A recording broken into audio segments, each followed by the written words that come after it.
Assalamualaikum warahmatullahi wabarakatuh. Perkenalkan, nama saya Anis Khairur Rasyidah.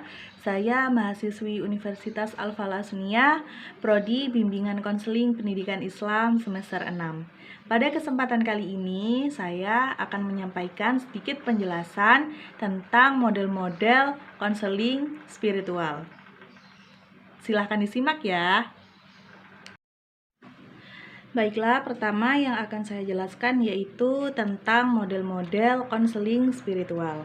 Ada 3 tawaran model yang dapat dijadikan sebagai kajian dalam bidang konseling spiritual ini, yaitu A. Model konseling spiritual yang menggabungkan agama dengan berbagai problema yang dihadapi. Kemudian yang B, ada model konseling spiritual yang mengacu pada proses dan juga hasil terapi. Kemudian yang C, ada model konseling spiritual yang berfokus pada keyakinan di luar tradisi tertentu.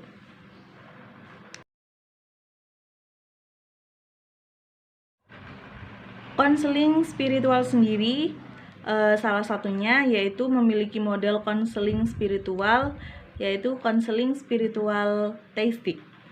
Dalam konseling spiritual teistik memiliki intervensi, yaitu ada beberapa teknik atau intervensi spiritual yang dapat digunakan konselor dalam membantu konselingnya. Menurut Syamsuf, ada 10 teknik yang dapat digunakan oleh konselor, yaitu yang pertama ada doa konselor atau konselor prayer.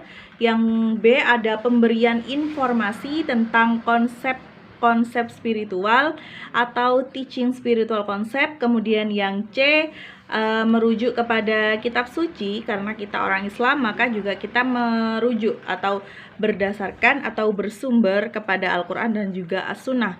Kemudian yang D, ada pengungkapan diri spiritual atau spiritual self disclosure. Kemudian yang kelima ada konfrontasi spiritual atau spiritual confrontation, atau juga bisa disebut dengan penafsiran spiritual. Selanjutnya yang keenam juga ada doa bersama konselor dan konseli atau konselor and konseli prayer.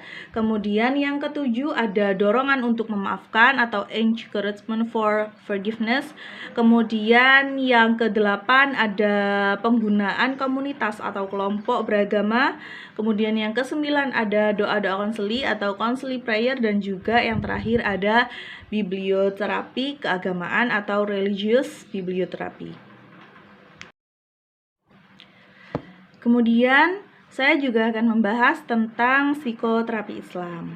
Menurut Hamdani Bakran Az-Zaki, bahwa psikoterapi Islam adalah pengobatan penyakit dengan cara kebatinan atau penerapan dengan cara khusus pada penyembuhan penyakit mental atau pada kesulitan-kesulitan penyesuaian diri setiap hari, atau penyembuhan lewat keyakinan agama dan juga diskusi personal dengan para guru dan juga teman.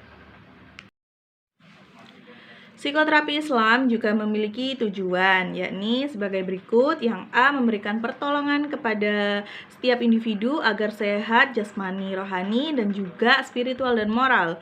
Kemudian yang kedua juga menggali dan mengembangkan potensi esensial sumber daya. Yang ketiga ada mengantarkan individu kepada perubahan konstruksi dalam kepribadian dan juga etos kerja. Kemudian yang keempat ada meningkatkan kualitas keimanan, keislaman, keihsanan, dan juga ketauhidan dalam kehidupan sehari-hari dan juga dalam bentuk nyata.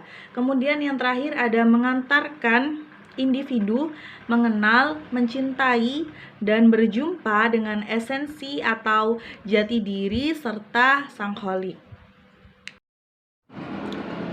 Kemudian pembahasan terakhir yaitu perbedaan antara konseling dan psikoterapi Islam. Pastinya sebagai calon konselor kita masih sedikit nih mengetahui perbedaan antara konseling dan juga psikoterapi. Perbedaan yang jelas antara konseling dan juga psikoterapi, meskipun ada sejumlah tumpang tindih antara teori dan juga metode yang digunakan oleh konselor dan juga psikoterapis, serta jenis klien yang mereka tangani, Namun ada perbedaan mendasar nih antara psikoterapi dan juga konseling, bahwa psikoterapi mewakili masalah yang lebih dalam, kemudian tingkat persoalannya juga lebih dasar, jangka waktunya terganggu yang lebih lama, dan biasanya dengan klien yang lebih terganggu.